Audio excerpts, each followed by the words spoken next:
Welcome to Pindar Poetry. We hope you learned something new. You're starting now. Open the Apple menu and choose System Settings. Once inside, go straight to Desktop and Dock. On older Mac OS, this reads Dock and Menu Bar. You'll see a labeled toggle. Automatically hide and show the menu bar for desktop. Turn that toggle on to begin hiding the top bar. Make sure you're looking at the desktop view, not in App's preferences. This setting affects the system bar globally. Once enabled, the menu bar will slide away when inactive. Once done with the toggle, refine behavior. Enable hiding in full screen if you want consistent behavior across apps. Move your pointer to the top edge to test.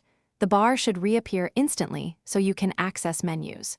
Make sure to repeat on each display if you use multiple monitors. Some Mac OS builds allow per display settings. If you prefer keyboard-driven access, remember apps still respond to their shortcuts. Adjust the timing of animations under accessibility. Finish by switching between apps and the desktop to confirm the menu bar hides reliably. If it doesn't, first toggle the setting off and on, then quit and reopen system settings. Logging out and back and often clears stuck UI state. Make sure no accessibility options or third-party utilities override menu behavior.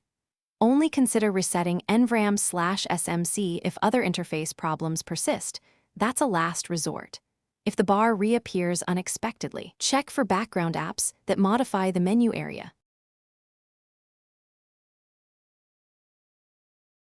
Thanks for watching. Consider subscribing if we helped you.